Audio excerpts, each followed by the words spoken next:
Alright, hello, I'm Chris Barker, and welcome back to another episode of Rock Roundtable, and today we will be discussing the best Paul McCartney vocal performances. Now, with me as panelist, I have Benjamin, Eminem is a clown. Matthew, Well, the rain exploded with a mighty crash, and we fell into the sun. and Santiago. Hello there. And before we begin, I want to encourage you to watch other videos on my channel after this, such as the other episodes of Rock Roundtable, as well as my album reviews and other various music and metal record related videos. And I would like to urge you to like this video, subscribe if you're not already, and to keep watching all the way through this video, as we do have a lot we would like to say. I will just say, to begin with, kind of leading into this, Paul McCartney, I do feel like, is the Beatle with the best range, like technically speaking. You could see He's him the do man of a thousand voices. the man of yeah. Santiago is right. The man of a thousand voices. He could do this honest sort of voice, like on Maybe I'm Amazed and I Love Her. He could do this waffle sort of voice that he does on songs like Drive My Car, I've Got a Feeling. He has his deeper voice that he does on songs like Back in the Years, the song Lady Madonna. Of course, we see him do other voices on songs like Get Back, Oh Darling, For No One.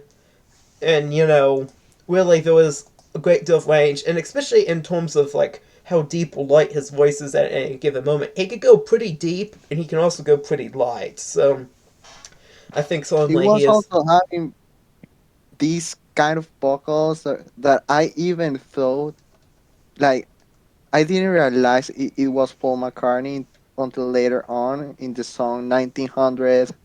How was this called? 1985. Yeah. Yeah, Yeah, 1985 from Band of One. like he sings so different in that song. Like he used his vocals quite different there. And I was like, is that even Paul McCartney singing? You know? Yeah. Yeah, it is actually Paul McCartney singing. And I agree, Yeah. he has a kind of a different. It's one of his more sort of waffle vocals. It's a very sort of kind of interesting sort of song, almost kind of synth pop, I guess, in a way we would say. I mean, it's kind of early for that sort of label, but it is certainly a different type of song, and a good example of his vocal performances and his vocal range. All right, Ben. Starting off, what do you have to say? Um, so the first song I would like to mention is "I've Just Seen a Face I Can't Forget Forget the the time Time or or place Place where Where we We just Just Met." met. I'm not doing any more singing. Um, I think that song has like very good smooth vocals. It's always kind of a folky song, kind of almost country-ish in some ways. But I found the vocals on it quite smooth. And I do really enjoy the vocals on it.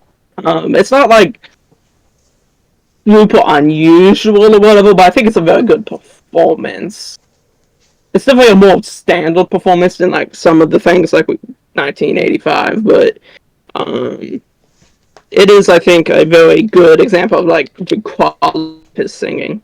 Yeah, well, it shows to some degree that he can adjust his vocals to fit whatever sort of genre or kind of subgenre he's doing. That sort of country rock slash folk rock. As I said, with something like Get Back, you have almost like just country or southern rock. With other songs like "Oh Darling" or even I'd say in some ways "Can't Buy Me Love," you have almost a sort of a blues inflection to it. And he could really do some of these things that will kind of, you don't hear him do them always super often, but he could do these sort of other little kind of not other genres exactly, but like other subgenres of rock, blues rock, folk rock, country rock, if you know what I mean. And he would change his voice accordingly with that, and could do it quite well, more so than some other artists would be changing their voice. Um, Matthew, what are your thoughts on Paul McCartney? He's my favorite Beatle. Yeah, but what do And you my vocal performances? oh okay. Gonna the first song I'm gonna do is the one that's his probably one of his many non Beatle work, and that is My Love from uh, his Wings album. I forgot. I think it was. Red Rose Speedway. Hmm? Red Rose Speedway, I think's the name of the album. Yeah, yeah, that one. I think that's like the last track of the song of that album, maybe first. I don't remember, but I think like it really like showed his vocal strength, and I really like the wait, wait. You heard the wait, whoa, whoa, wait, whoa, whoa, and like how like he's singing about his. I believe he's singing about his late wife, Linda, and it's like really shows the emotion of that song. Yeah. Um. Well, I certainly agree. That is a good song. The best song of that album, probably. Uh, well, as you said, he can like his vocal range. It goes places. Like he can sing like jazz songs or rock and roll songs. Like he just do it like so easy with his voice. Like it adapts so well to the genres. Like for example, there's a good example actually with a song with a Beatles song. I think it's called "You Know My Name." Look up the number, and that song it has like different parts, like or even genres. Like it begins like with some rock, some sort of rock, and then it goes into a jazzy kind of thing. And yeah, like it changes uh, vocals through the song, and that's just like a good example of how Paul's voice can adapt. You know, uh, well, aside that song, there's just so many Maka songs that has such a good vocals, and I gotta say that one of the best performances he has, even live, it's with the covers of Little Richard. Uh, I think it was called Long Tall Sally. Yeah, Long Tall Sally. I think he does such a great cover of that song. Yeah, he really does amazing vocals in those kind of songs that are very, rock and roll, like Clara Bella from BBC, and as well, yeah, like also Kansas City, and yeah, like those kind of songs when he yells, like very rock and roll, like Little Richard. I think his vocals are just great, in those kind of songs. yeah. Well. So yeah, he manages very well. Mm-hmm. Yeah. Following up what Santiago said, I would like to shout out the song "I Saw Her Standing There," the fourth song of the fourth Beatles album, at least by UK track listing. Sort of, I guess, an introductory to that sort of style that Santiago's talking about, the more kind of 50s rock, kind of waffle yelling, very energetic, very, in some ways, raw sort of vocal style. You really do kind of have it in that song. It's a very good example of that style as well. That is actually Beatles' original and not a cover. Very good song. It's not my favorite song, but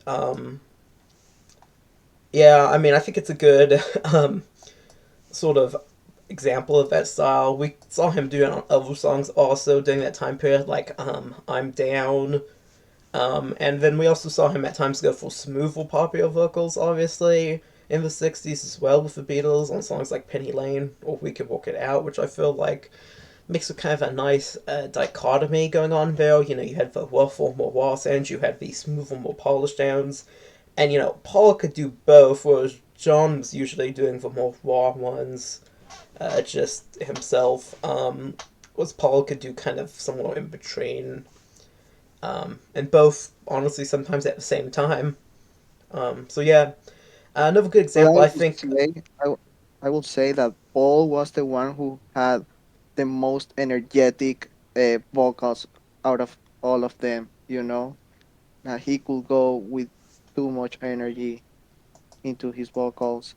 like for example Can't Buy Me Love in this especially this performance live in the Hollywood Bowl where everybody was yelling too much like they could not even hear themselves, but he still managed to sing it. And I think he in that performance like he has such energy, into that song, and it's just great. Yeah, well, another good example I think of Paul's kind of rock and roll, pure, kind of in some cases dirty rock and roll yelling is, as Santiago said, I've got a feeling. It is a very, I think, good example of a very sort of raw sound. It's kind of orphy in a way, I guess. It's very natural feeling. It's very rough. It's got a lot of kind of yelling and gusto to it, but you can always make out what he's saying, and I think that's something I always appreciate from Paul McCartney is, sometimes you have these people and they do the rock and roll yelling or whatever, and they start to, slur or just otherwise mispronouncing because you have a hard time making out what they're saying, especially you start seeing that more in the rock era, whereas in the past, like in the like 40s and like when you had Frank Sinatra and stuff, it was more about pronouncing the words in a way people could make out what they were saying. But Paul McCartney kind of had the best of both worlds there. He could kind of do both at the same time. You could always, in my opinion, make out what Paul was saying, except for when he wasn't saying anything. And that's something I always appreciate, especially on his more ballady songs. That's partly what makes them so good. As I said, stuff like Maybe I'm Amazed and I Love Her. Those are great sort of love songs that are ballads. Here, There, and Everywhere kind of has a nice kind of softer, more kind of higher pitched sound to it. That's kind of a even a more different. Here, Here, There, and Everywhere, more different voice. Like Santiago said, Man of a Thousand Voices. Um, and yeah, I always appreciate that. You can make out the lyrics very clearly. Now, I think all the Beatles are generally pretty good about that compared to many others, but Paul is, I think, the best, one of the best vocalists, really, of all time when it comes to that. And you know that Elvis was a big influence in the Beatles, and especially in the very early days of the Beatles. Paul will even kinda impersonate Elvis with his own voice, like this song called like Dreamers 2 in the anthology Beatles. Well, like he will sing some sort like very similar to Elvis' voice. He will use quite often that kind of vocals. And another thing I wanted to mention is that no, I don't think that many artists can really do this, but Paul just sounds as good as his studio albums when he's singing live, you know? Yeah, well, I will say I own a copy of Wings of America, and that really is a great live album. Well, Paul's vocals on many of the songs, such as Maybe I'm Amazed, Band on One, Listen to What the Man Said, they all sound very, very close, actually, to the studio recordings. And, yeah, Wings of America, the studio track and the live version sound eerily similar, honestly. They're very, very good. They're not the same, clearly. He did clearly quite well doing the shows that was taped throughout. And yeah, I think that is quite impressive. It's always, I guess, kind of a make and break moment for musician listening to a live album. It's like, let's see if they actually sound as good, there as they did in the studio track. Because, you can pull out all these tricks in the studio. And, I mean, obviously, Paul McCartney had already proved live prior to Wings of America, but you can always pull all sorts of tricks out of the studio, edits, takes, etc. But live it's just one and done. Now, obviously, live album is compiled from the best Yeah, and performances on the tour, he but could even bring more energy into those songs in live performance. For example, in my opinion, in my personal taste, for example, the song I Just See My Face, I think it's one of the best live performances he did of Beatles songs out of the album Wings Over America. It has too much energy. He put too much energy into it. It's just great. yeah. We haven't heard too much from you, Ben. What are your thoughts? Yeah, but we went back to just the previous song I talked about. Yeah, I think I've just seen a face. When I was talking about it, I was talking about the version from Hell, but his version on Wings over America, that's the right name. Wings of America, yeah. Um, I think that version is also really high quality. And yeah, I mean, I do agree that Paul does tend to. I mean, John does this too to an extent, but does tend to have like a lot of like high energy performances of rockers. Like there's just a lot of fondness for them, even though Paul also has like a fondness for either older styles of music, like music hall and whatnot, singing. Um, Paul does put in, I think, a very good energy vocally on when he's doing like an old rocker, like we talked about. The Beatles, I think, have done a very good job. Well, on Paul specifically, on having like a variety of sounds, though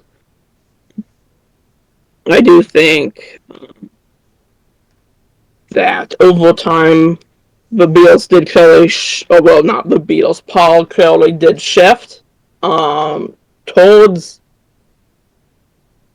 within the Beatles, shifted towards a softer sound, and then to some extent shifted back towards a more rock, old rock sound, a rock and roll sound. While in Wings, we will get into this more when I get to my Wings section. But moving on, another song I would like to discuss is Yesterday. I have said Yesterday is overrated, and it is.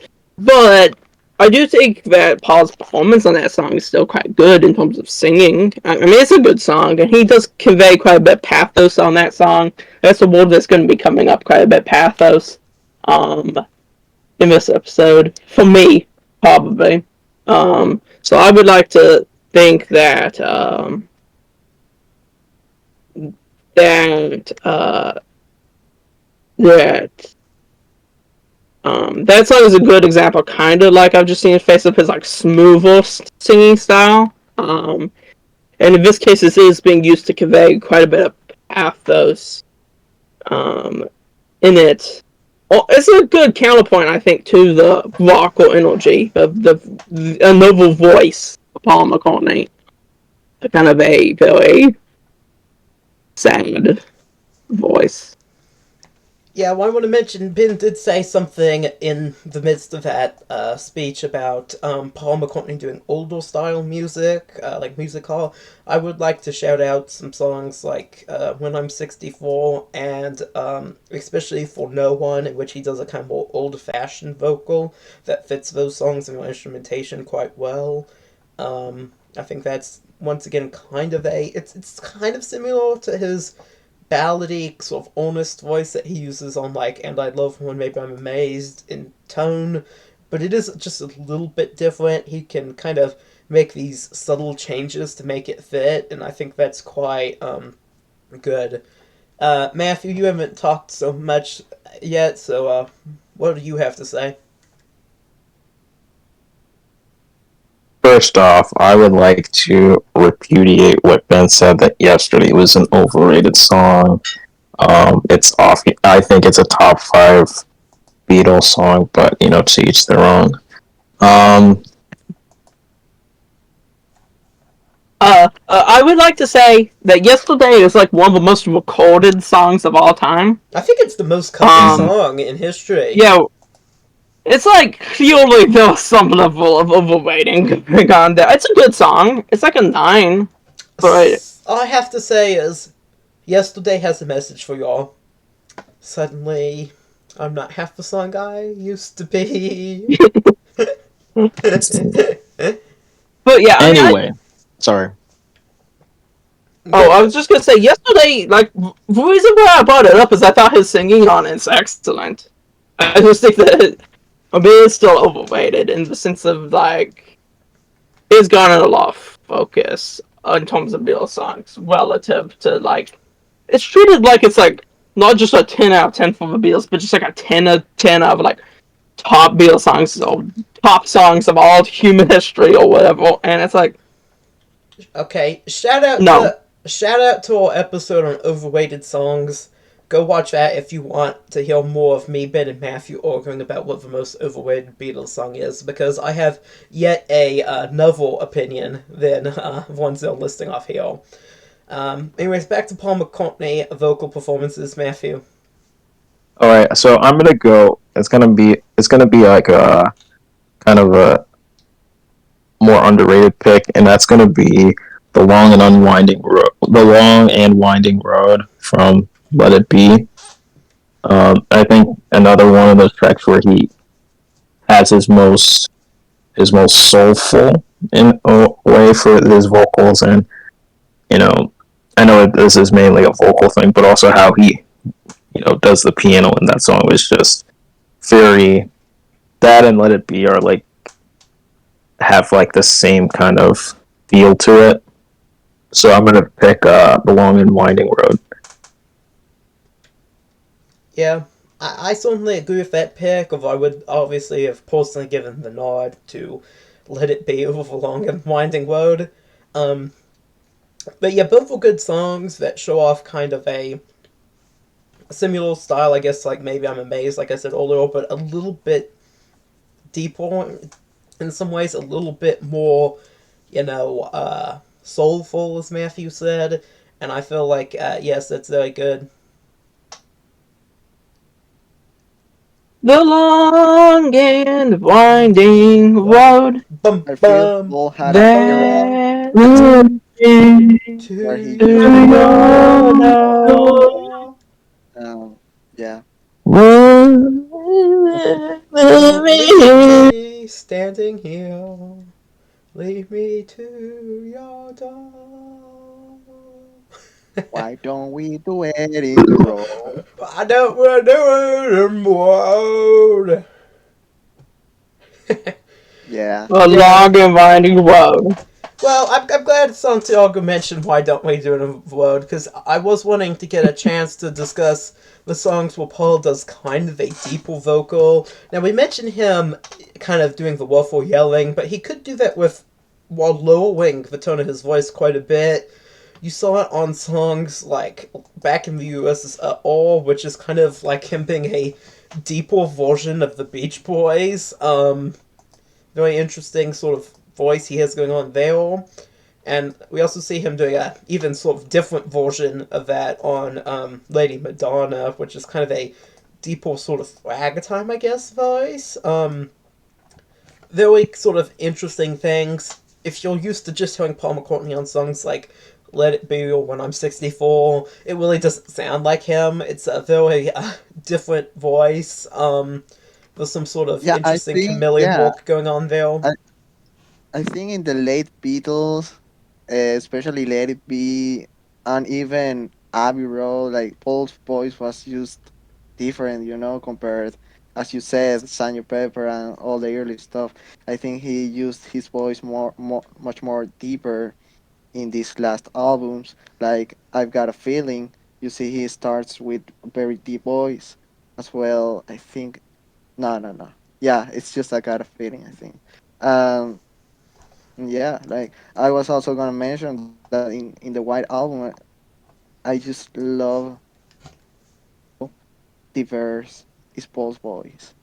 You know, Yeah, it's just so cool that from like you're hearing one song is Paul singing very smoothly, like Blackbird, and then he will sing Helter Skelter, which is very metal somehow, and I really love that of Paul, like all that diverse he has in the album he puts into.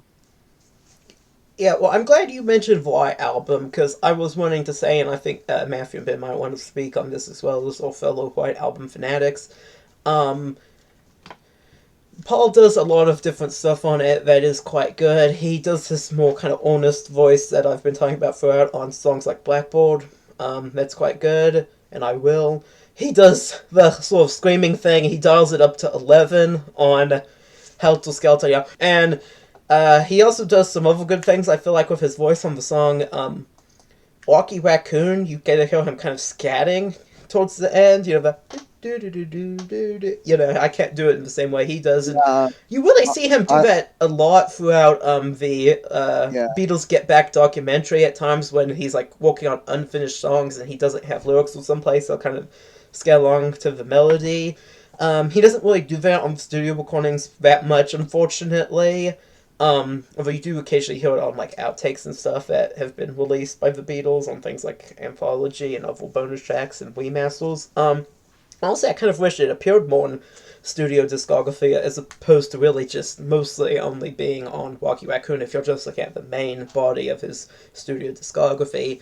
But it is a quite different sound. It kind of fits the kind of rough, kind of ragtime, sort of, kind of country saloon, sort of, kind of unpolished, kind of rustic feel of that song.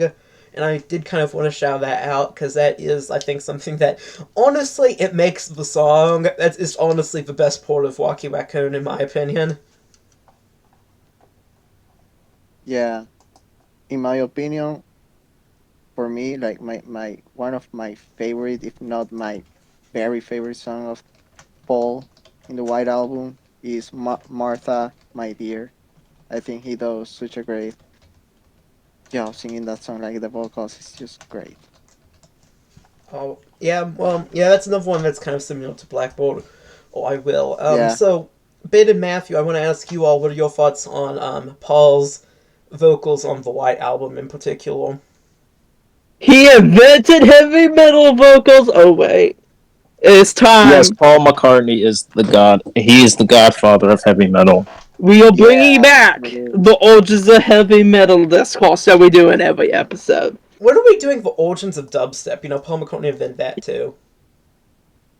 That's Hey, guys, I kind of also true, wanted to but discuss with you something like I that I just come up with.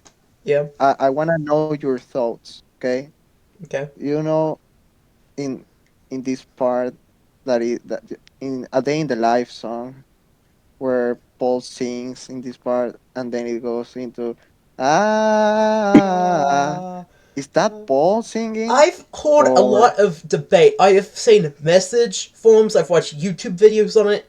Nobody seems to be quite sure if it's John or Paul. Some people seem to hear it as John. Some people seem to hear it as Paul. I personally hear it as John, but feel Paul? there seems to be a good number of people who hear it as Paul. It seems to be like the Rosarch Inkblot of the Beatles fandom. Um, I'd be interested in hearing Ben and Matthew's thoughts as well. I think I generally hear it as Paul. But like, this is an interesting topic to bring up, just because the answer to that I do not believe is known. Um, I I usually hear it as Paul, but there's parts of it, especially in the aural notes in it. I mean, notes is kind of a weird thing to say, but in this context. But then the higher range of it, like the upper notes part of it, kind of does sound like John. But the rest of it kind of sounds like Paul.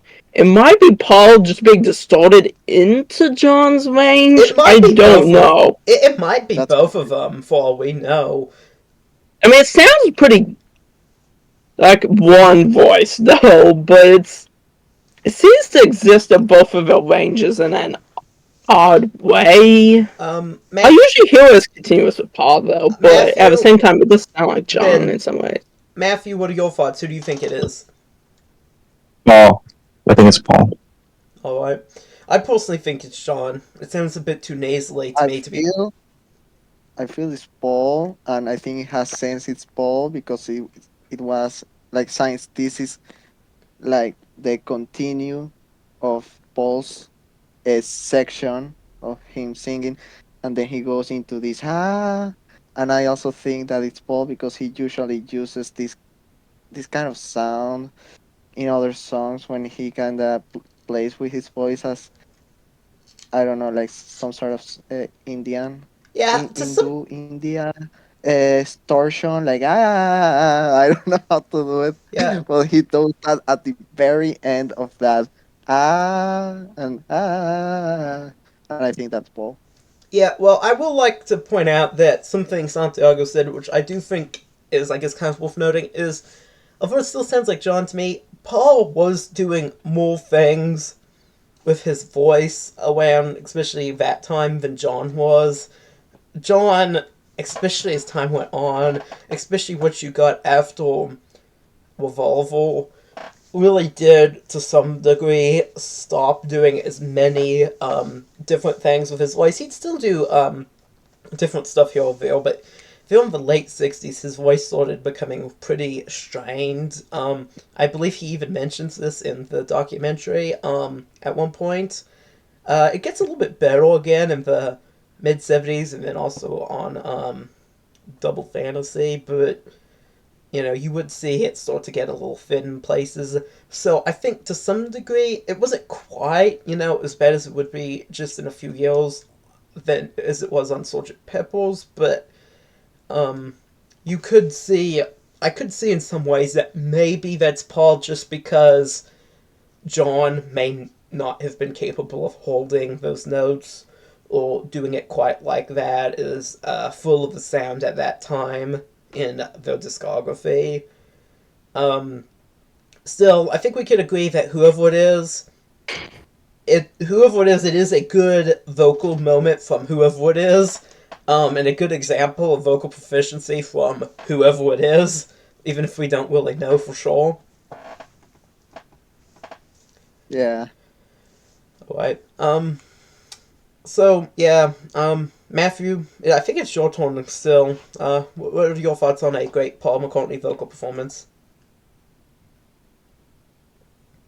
Well, since most of the picks I wanted to say have been mentioned, I wanted to go with the song that I mentioned on the intro, which is "Band on the Run," which I think shows the variety of Sir Paul's vocals. It goes more kind of like silent, medium, and then loud with uh, the three bodies of "Band on the Run," and that's my pick. Yeah, I want to elaborate on what Matthew said. I feel like that is a good example. You have his slower, sort of very slow, kind of drip drip style, kind of at the beginning. Then it becomes more of a, kind of funky in some ways kind of sound. Then in the middle, and then at the end, it goes all out, and he alternates between his kind of softer, more poppy, sort of we can walk it out style, but then also his harder, more sort of rock and roll style, like especially like where he yells on that one instance of the rabbits on the one. There's one time he says that he really does put quite a bit of grit into it, and I really like that at the end. Yeah, so I do feel like Band of One is an example of a good Paul McCartney vocal performance, and I'd like to hear what's your thoughts on that song.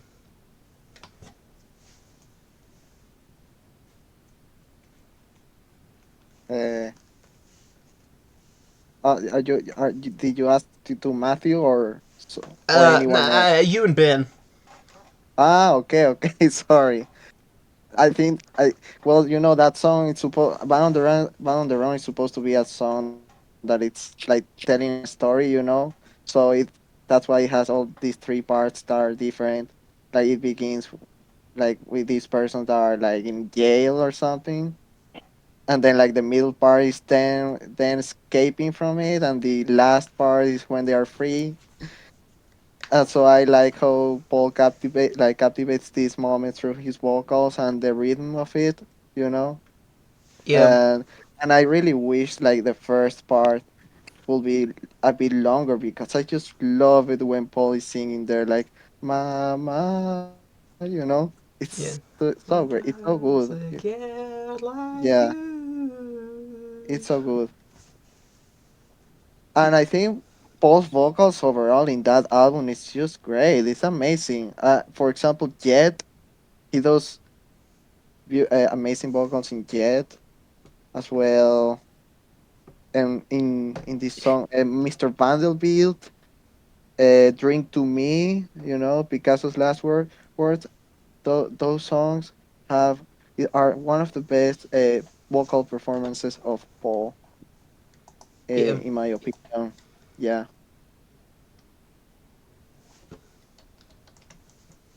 Ben. Um, this actually kind of reminds me of a discussion on another podcast: song versus song. Specifically, the thing about wanting a song section to be longer, well, it was a different section. One of the hosts said that she wanted the section that was on like the rocky, but that's not what like the rocker section of it. The ending. Um, no, like the middle, Oh, like oh, where the they're section, the escaping. section that If I I, ever get out of the here, section I said was kind of funky. Yeah, Yeah, that's what wanna she give said. it That she all wanted that to away. be longer. But it's like not we litigate some other podcast though. But I do think it's like interesting that there's like I've heard multiple opinions that are like wanting sections of the song to be elongated, but it's like different sections. But yeah, it's kind of like the you have a more funky section and stuff. yeah. Right, Matthew? Well, in my opinion, that song just gets better as it goes on. The fourth section is great. The second section's even better, and the last section's just amazing. I would Another agree. Also, vocal. my mom agrees that the uh, second section should be longer. We're gonna have your mother on the podcast one of these days. Me and you have discussed this topic before. We I'm have kind of we fan sure have. of Band on the Run. That I'm sorry for interrupting. Sorry, That's fine. really. Yeah. So I wanna say that I don't know if this is true, but I read somewhere that Band on the Run probably inspired Bohemian Rhapsody. I don't know if this is like legit, but yeah, that's my fun fact. It's sort of like possible. I wouldn't be surprised, especially with the reports about Mama in both of them. Yeah, exactly. Of course, so both in some ways I think descended from a quick one by The Who. It's sort of the OG story, multiple movement song. Shout out to my review of The Who's a Quick One album. But yeah, I mean Paul McCartney, um, great vocals. As we said, Well, great vocals on that also song. Go ahead. also Quantum Mania is the best Who album. Yes, Quantum Mania is the best Who album. There's totally a Who album called Quantum Mania. Also, I would like to bring another album that I think we haven't talk about, and I think it has one of the best vocals from Paul. It's Ram. I think that album it's just uh it's quite interesting, like how Paul plays with his vocals in that album, from Too Many People to Ramon and Long Hair Lady. Like, I think Paul's vocals are great in that album. Yeah, I was actually wanting to get to Ram. Especially something I wanted to mention was kind of the variety you get in it. You have him do the old fashioned thing, like on For No One, on Uncle Albert Admiral Halsey at times. Yeah. But you also see his kind of woeful, sort of rock and roll voice on the song like Too Many People. But I also want to shout out the song Monkberry Moon Delight, one of my personal favorite album tracks from that album.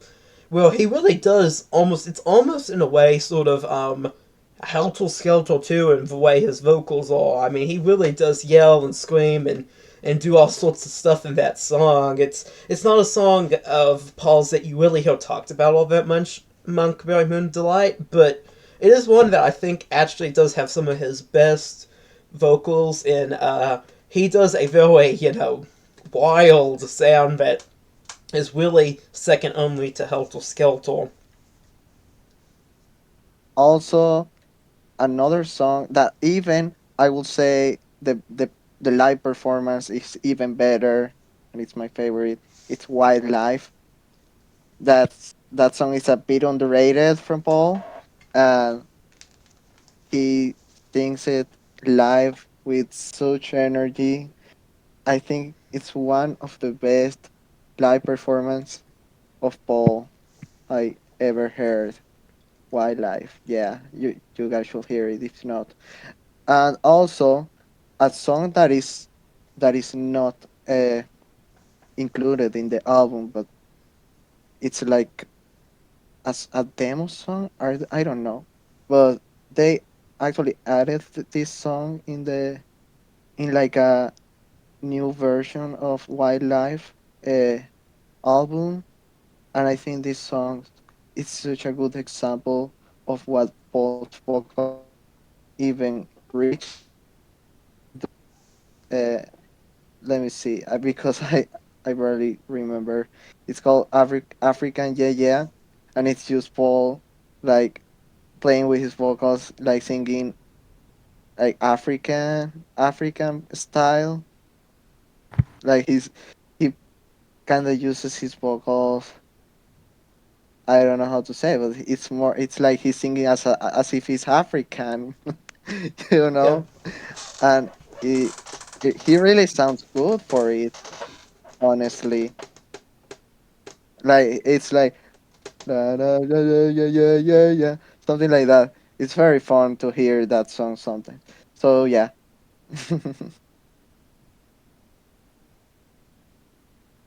Yeah. Um, Ben, Matthew, do you have any more? Well, and wasn't parts of I think it was band number one. Let me go double check. Um, one of the Wings album, weren't they recorded in? Yeah, in the Nigeria band on the one was mostly recorded in Nigeria. That's Yeah, all I gotta say. yeah.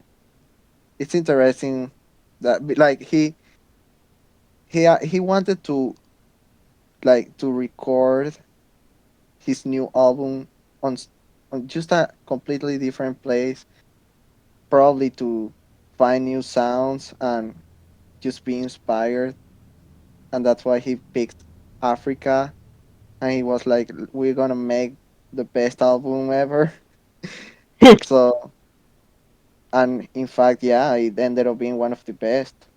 And I think the story of how that album was made is really interesting and tragic. Just because tragic because he literally got robbed. Like he got robbed by criminals in Nigeria, and he lose all of his tapes and all of his job he made of this album, and even someone of the band left, but he still decided to record anyway, to make the album like from scratch all over again, and it's just incredible. Yeah. Matthew, you have any other ones you want to list off? I have a quick list. I have, you know, Live and Let Die. That's one I don't think we mentioned, but I wanted to say that. I want to say Good Night Tonight. Funny, I'm basically just naming off Wings stuff, the Beatles stuff. But also, that's because when I first knew Paul McCartney, I knew him because he was on Wings before he was, part of the greatest band of all time. And silly love songs. Um, yeah, those are all I got. Alright. Ben, you have any more? Oh well, yeah, I have lots of songs to talk about Go still. on. So moving on to the album Robo Soul, I think some of his best songs on there are vocal performances. Is on You Won't See Me, which I think is just a very good elevated performance. I believe it's double tracked, but I think that his performance on that is pretty sounds in the sense of the character is kind of aimless, kind of like disoriented by his goal not being willing to see him. And I think the vocal performance also kind of really is very important to conveying that, because I don't even think the lyrics convey that in the same way the vocal performance does on that. So I think that that's a good one. And also, obviously, I'm looking through you, and you're nowhere. Obviously, there's also that Muppet version of it, which I'm obliged to mention. But yeah, it's great. but I think that they kind of ethereal. I mean, the lyrics are very personal. They're very honestly pretty hostile, but his ethereal way of singing it kind of conveys almost sort of the idea from the Muppet version of the kind of ghostliness of it, even though his character's not the one who's being looked through. But it's I think it's also an example of like a very good matching of a lyrical of lyrics to a vocal performance that conveys kind of a element in the lyrics that may not be there like in and of itself. Yeah. Another one I want to mention personally is, I think I mentioned it earlier, but "Oh Darling" from Abbey Road. That's just a very great one. It's kind of in a blues style, kind of in a country style, somewhere kind of in between the two. It has I guess, a very good kind of desperate feel to it. Kind of alternates between somewhat soft, although never that soft, and then louder, more kind of desperate, almost screaming sort of sound.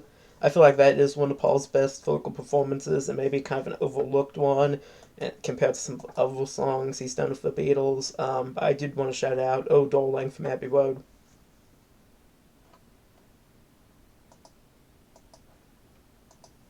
I've got a feeling. Oh no. Oh A mashup of "Oh Darling" and "I've Got a Feeling." no!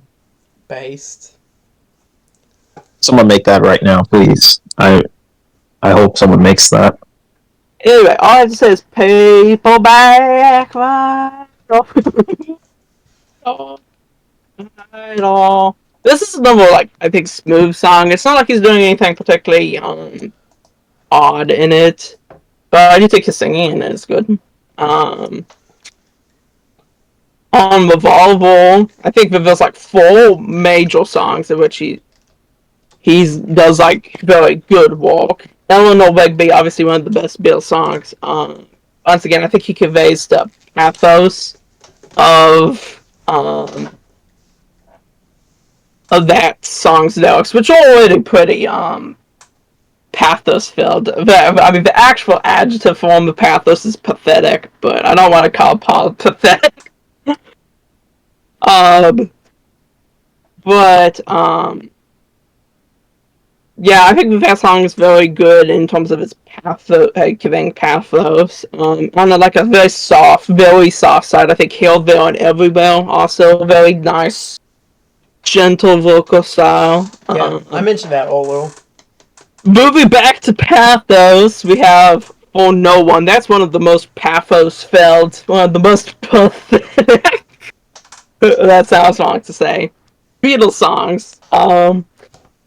In terms of like how it conveys just the sheer sadness. It's kind of like "I'm Looking Through You," but it's almost that.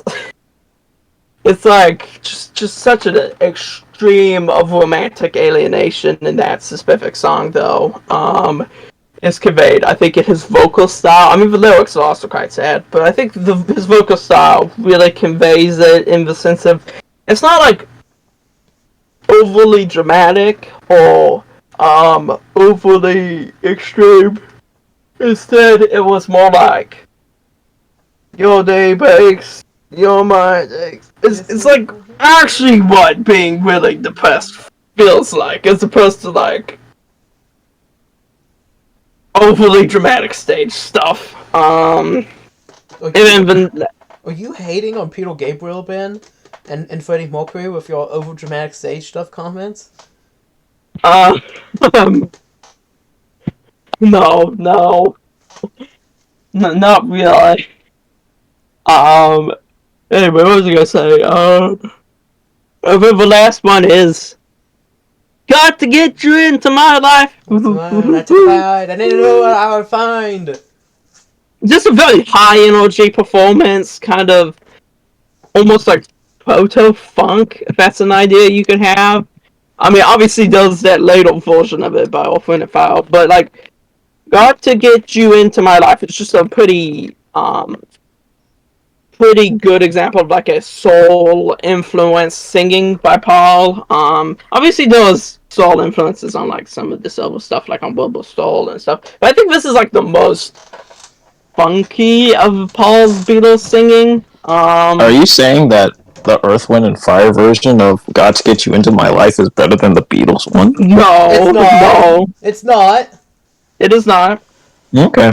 I'd like the 25 version. I mean, let's face it, he has like the Motown horns and everything on that song. Yeah, True. yeah, it's very Motown. I really Did I love- tell the story about Oh yeah. "Got to Get Into My Life"? Yeah. So I was playing that song, and my mom, she's a big Paul McCartney fan. One of her major crushes as a kid, along with Ringo Starr. And I mentioned to her that unless people "Got to Get You Into My Life" is about Mary Jane, otherwise known as weed. And it was quite hilarious when I told Mom, like, yeah, the song's about weed. And for all her life, she did not know that this song was talking about weed. Well, is she still into Wingo? Yeah, I mean, she's married. Okay. No, I'm just saying, like, never mind. She still likes Ringo to this day, so. But not But- Paul. No, she likes both. I think maybe Ringo's her favorite one. Yeah, after you drop that absolute bombshell. Paul liking weed, I bet that's impossible. I bet he never did anything involving weed ever. Again. She did not know the law.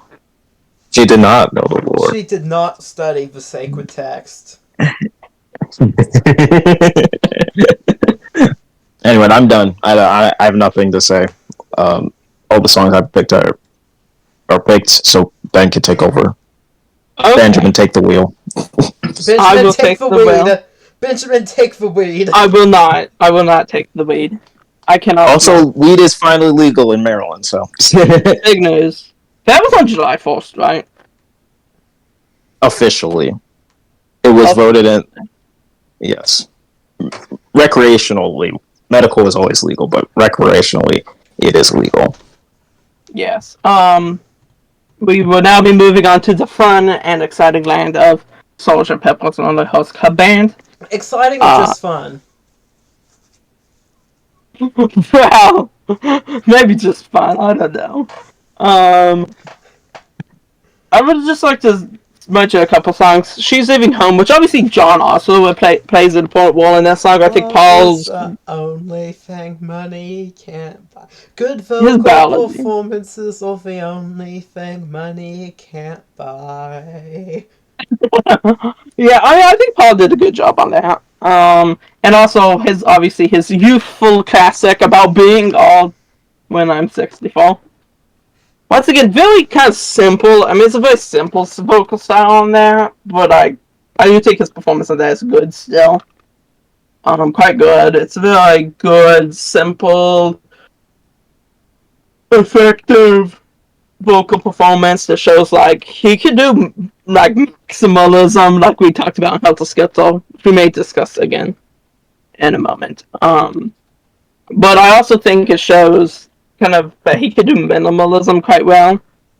I was gonna say that he really takes the vocal to a whole new level at the end of "Got to Get You Into My Life" when he sings, "I was alone, I took a ride, I didn't know what I would find there. Another road. Yeah, And Santiago's suddenly I right. see you. Did I tell Santiago's you? right. He really puts in the grit into those last sort of things at the end, and it really makes it kind of a great sort of, I guess, finale, conclusion to the Yeah, song, kind of a payoff, kind of a catharsis for the listener, you know? yeah, yeah. It's great. Also, another songs we didn't bring are that are very worth to mention, in my opinion, is coming. I think it's called "Coming Up" from McCartney 2. Coming That up coming up, yeah. like a flower. Paul's vocals in that album are very funny. Like they are fun. Yeah. Like also "Temporary Secretary." I love how he sings in that song. I think it's funny. Yeah, those are my mentions. Yeah. Yeah, coming up is a good Paul vocal performance as well, I can call. Yeah. Alright, Ben, Temporary back to you. Secretary. Yeah. Yeah. I mean, we've spent some time on the By album, but I would like to, discuss, we already kind of briefly mentioned Back in the USSR. We already, um, I guess, have discussed Helter Skelter, though, once again, I think it is an interesting song just because of how hard he goes on it, um, to the point of maybe inventing heavy metal. That's a topic for every episode. Anyway, but also I think a good song that he does very well, and a very minimalistic playing song, is Blackboard, which I think his singing does carry a very large part of that song. Really, the only other main thing in is the guitar, which is being finger picked, so it's being kind of minimalistic now. And I think that his singing in that conveys kind of a airiness, like a bird would fly in. And just kind of like an openness that I think works well on that song. And also, Matthew's favorite song on the album, I didn't hear mentioned, which is kind of bizarre. I Will. Matthew, you want to speak on I Will? Of course I will. Dum-dum. It's just basically a great kind of almost a lullaby. It's kind of continuing what he did with Blackbird, which is a very like lullaby like song. And so yeah, I just like how the message of "I will" and how it's short, simple, but gets to the point, and it's a very lovely song. Don't forget Mother Nature song. I think that one is also nice. Motherless Nature's Son was the song I was listening to in the bomb shelter the night nuclear Armageddon happened.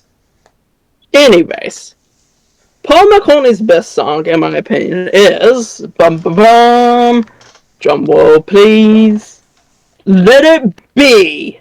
But like, that's just his best song. I don't know if it's like his most unique vocal performance, but it's his best. It's his best song, best vocal performance. And the best Beatles song.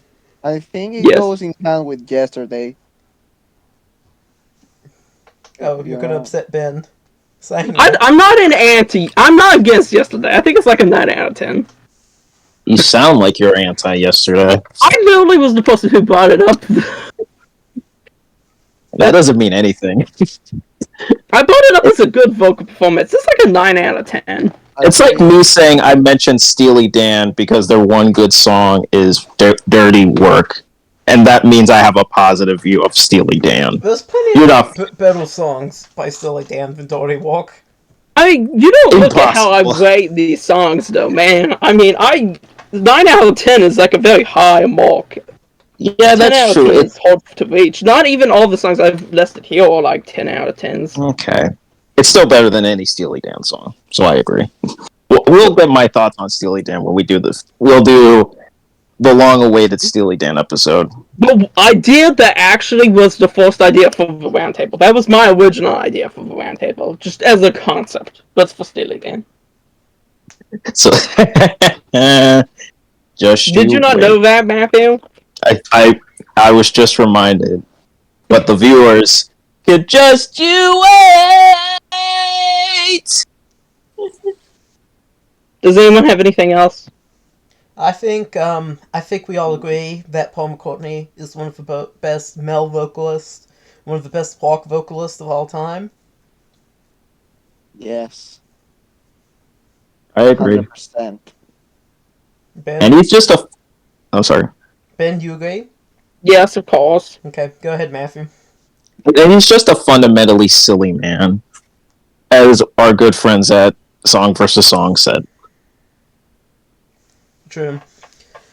Very true. Big shout out to all friends at Song vs. Song. They're poor, struggling, working class people, so I hope to by mentioning them to spread a little bit of my clout over to them to help out the poor. Would you say you?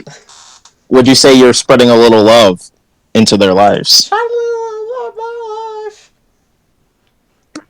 life. Yeah, so yeah, we will do more episodes on best vocalist here in the future. We've got I'm sure some other ones coming up. I know in particular I'm going to do episodes on Robert Plant, Roger Daltrey, and Jeff Lynne. And so this concludes basically our first episode on Paul McCartney. Thank you all for watching. I hope you all continue to watch Rock Roundtable from here on out, as well as my album reviews. Thank you once again, and I hope you have a great rest of your day.